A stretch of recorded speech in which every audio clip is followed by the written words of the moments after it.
right, guys, last question on review one worksheet, okay? Here's my hint. First thing you should notice is the parentheses with a number in front of it.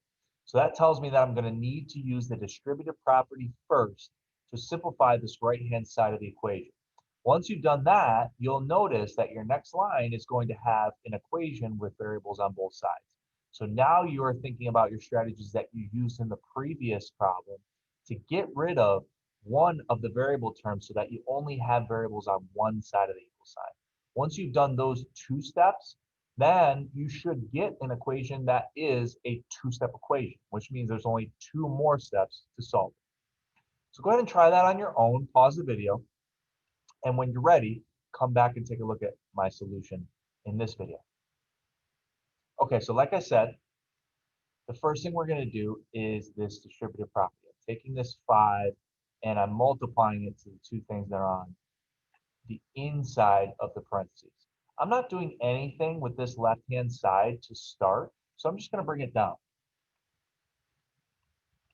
Okay? Nothing changes over here because I don't have any distributive property to do over here. I'm just doing the distributive property on the right side. So now on the right side, 5 times x is 5x. Remember, distributive property is multiplying. And then 5 times a negative 3 is a negative 15. Notice this is a negative 3. If you need to put your line here to separate your terms and realize that this is a negative 3, go ahead and do that. All right, so now, like I said, after you've done the distributive property, you now have an equation that has variables on both sides. You have a variable term over here, 10x, and you have a variable term over on the right side, 5x. I have to get rid of one, and our strategy is always to get rid of the smaller one. So the smaller one in this case is the 5x. In order to get rid of a 5x, I have to subtract 5x. I'm going to do that, and if I do it to one side, I certainly have to do it to the other to keep everything balanced. Okay, so forgot my equal sign line there.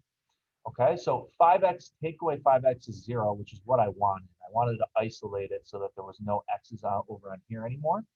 I'm going to bring down this negative 15. Remember, that is a negative 15. Don't drop your negative sign. Okay.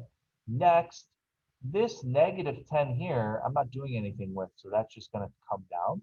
Then I have 10x's, take away 5x's, that gives me 5x's. So I've got 5x, and then my minus 10 over on the left-hand side, and my right-hand side just has negative 15. Again, now we've finally gotten it to a point where it's just a two-step equation. We just use our two-step equation strategies in order to solve it. So I have to get rid of this plus 10, and the way I'm going to do that is subtracting, sorry, it is a minus 10, so the way I'm going to do that is adding 10 on both sides. Okay, make sure you're always doing the opposite of what's happening in the original. So the original was a minus 10, I'm doing the opposite, that's adding 10 to both sides. Negative 10 plus 10, those are opposites, they cancel. All I have left is my 5x, so I bring that down. I have my equal sign on the line here. Negative 15 plus 10 should give me a negative 5. And now we only have one step left to solve it. That step is going to be to undo this multiplying by 5. To undo multiplying by 5, I must divide by 5, and I have to do it to both sides. So 5 divided by 5 is a 1. So all I'm left with is just x. And then over here, I have negative 5 divided by 5. This should give me a negative 1. Again, check that in your calculator to make sure. But I should have a negative 1 for my answer to number 6 on the Unit 1 review worksheet. Okay? Good luck with your studying. Good luck with the test. And I will see you in the next unit.